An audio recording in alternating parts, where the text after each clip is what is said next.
بسم اللہ الرحمن الرحیم۔ محترم ناظرین، حضرت سلیمان علیہ السلام کا دربار عظمت و شوکت کے لحاظ سے مذاہب عالم کی تاریخ میں بہت بلند مقام رکھتا ہے۔ ان کے بعد یہ عظمت کسی بھی دوسرے فرما روا کو نصیب نہیں ہو سکی۔ خود قرآن مجید میں اللہ تعالیٰ نے اس واقعے کا ذکر فرمایا ہے۔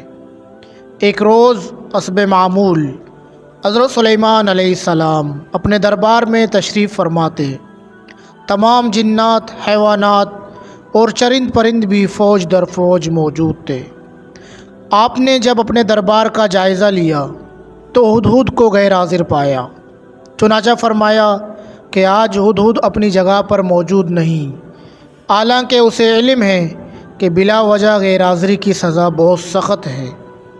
اگر ہدہد نے اس کے لیے کوئی معقول عذر پیش نہ کیا تو ہم سخت عذاب دیں گے۔ تھوڑی دیر بعد ہدہد بھی حاضر ہوا۔ آتے ہی سخت باز پرس ہوئی تو انتہائی لجاجت اور انکساری سے عرض کیا، اے جن و انس کے بادشاہ، ایک نہایت ہی حیرت انگیز خبر لایا ہوں اور اسی وجہ سے مجھے دیر ہوئی ہے۔ حضرت سلیمان کے پوچھنے پر ہدہد نے بتایا کہ یمن کے علاقے سبا میں ایک ملکہ رہتی ہے۔ اللہ نے اسے دولت و عظمت، شان و شوکت، فوج و سپاہ، تخت و تاج سے نواز رکھا ہے، مگر وہ خود اور اس کی قوم سورج کی پوجا کرتی ہے۔ شیطان نے ان سب کو گمراہ کر رکھا ہے۔ حضرت سلیمان علیہ السلام نے یہ سن کر فرمایا، تیرے سچ جھوٹ کا بھی امتحان ہو جائے گا۔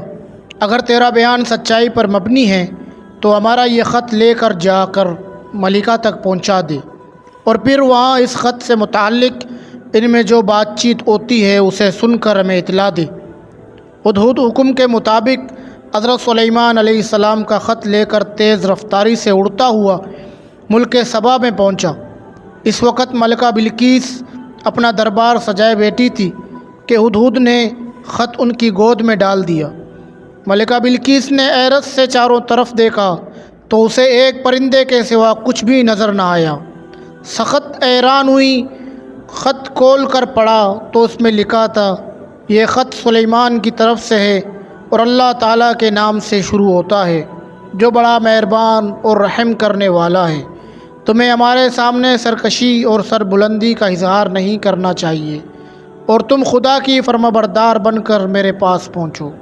ملکہ بلقیس نے خط پڑھ کر اپنے درباریوں سے کہا، اے ارکان سلطنت، تم جانتے ہو کہ میں اہم اور ضروری معاملات میں تمہارے مشورے کے بغیر کوئی قدم نہیں اٹھاتی، اس لیے اب مجھے اچھی طرح سوچ سمجھ کر مشورہ دو کہ کیا کرنا چاہیے۔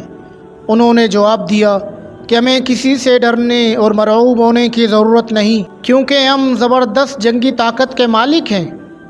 باقی فیصلہ آپ کے ہاتھوں میں ہے، ہم تعمیل ارشاد کے لیے حاضر ہیں۔ ملکہ بلقیس نے کہا کہ بلا شبہ ہم بہت زیادہ طاقتور اور زبردست جنگی طاقت کے مالک ہیں، مگر میری رائے میں ہمیں حضرت سلیمان علیہ السلام کے معاملے میں جلد بازی سے کام نہیں لینا چاہیے۔ ان کی طاقت کا اندازہ اسی سے ہوتا ہے کہ ان کا پیغام ہم تک عجیب اور پر اسرار طریقے سے پہنچا ہے۔ میرا خیال ہے کہ ہم بیش بہا عائف کے ساتھ چند قاصد روانہ کریں تاکہ ان کی طاقت اور عظمت کا پورا اندازہ ہو جائے اور ہمیں معلوم ہو جائے کہ وہ کیا چاہتے ہیں۔ اگر واقعی وہ زبردست طاقت اور شوکت کے مالک ہیں تو ان سے لڑنا بے وقوفی ہے، ہمیں بلا وجہ بربادی مول نہیں لینی چاہیے۔ چنانچہ ملکہ بلقیس کے قاصد قیمتی تحائف و نوادرات کے ساتھ حضرت سلیمان علیہ السلام کے دربار میں حاضر ہوئے تو آپ نے فرمایا کہ تمہاری ملکہ نے ہمیں بالکل غلط سمجھا ہے، تم ہمیں ورگلانے آئے ہو۔ ملکہ سے کہو کہ ہمارے حکم کے حرف بحرف تعمیل کرے، ورنہ مجھے اپنے عظیم الشان لشکر کے ساتھ سبا آنا پڑے گا اور تم ہرگز مقابلہ نہ کر سکو گے، ذلیل و خوار ہو کر شہر بدر کیے جاؤ گے۔ حضرت سلیمان علیہ السلام کی عظمت و ہیبت ان پر طاری تھی۔ وہ دیکھ رہے تھے کہ یہ عجیب قسم کے شہنشاہ کا دربار ہے جہاں انسانوں کا ذکر ہی کیا، جنات اور حیوانات بھی مسخر ہو کر ادب سے کھڑے ہیں۔ جب قاصدوں نے واپس جا کر ملکہ بلقیس کو صورتحال سے آگاہ کیا تو انہوں نے اظہار اطاعت و وفاداری کے لیے فوراً سفر شروع کر دیا۔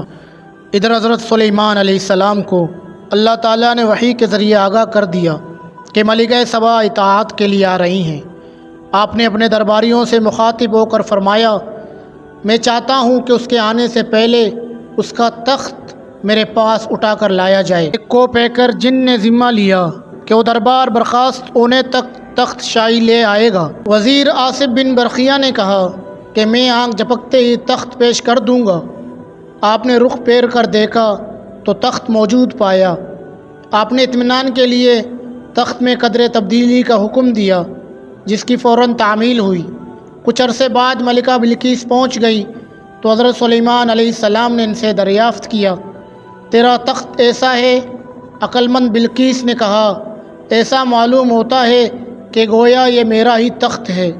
مجھے آپ کی بے نظیر طاقت کا علم ہو چکا ہے، مطیع اور فرما بردار بن کر خدمت اقدس میں حاضر ہوئی ہوں۔ اب تخت کے اس معجزہ نے مجھے پوری طرح قائل کر دیا اور میں ایک بار پھر اطاعت کا اظہار کرتی ہوں۔ حضرت سلیمان علیہ السلام نے دیکھا کہ ملکہ بلقیس ان کا منشا نہیں سمجھ سکی اور وہ غلط فہمی میں مبتلا ہے کہ اسے ایک ماتحت حکمران عورت کی حیثیت سے طلب کیا گیا ہے، حالانکہ آپ کا مقصد ملکہ کو خدائے واحد کا پرستار بنانا تھا۔ چنانچہ آپ نے اسے سمجھانے کے لیے ایک نہایت ہی لطیف اور عجیب طریقہ اختیار کیا۔ آپ نے جنات کو حکم دے کر فوری آبگینے کا محل بنوایا۔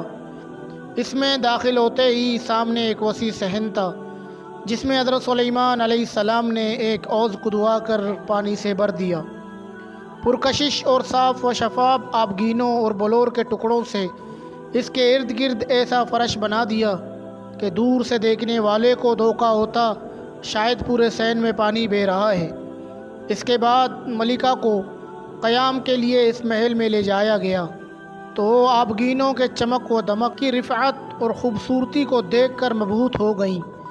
جب صحن کے قریب گئیں تو اس نے سمجھا کہ صحن میں سے پانی بہہ رہا ہے۔ اس نے پانی میں اترنے کے لیے اپنے لباس کو پنڈلیوں سے اوپر چڑھایا تو آپ نے فرمایا کہ ایسا کرنے کی ضرورت نہیں، یہ پانی نہیں بلکہ پورا محل چمکتے ہوئے صاف آبگینوں سے بنایا گیا ہے، اور سورج کی روشنی کی وجہ سے ملکہ کو یہ دھوکہ ہوا ہے۔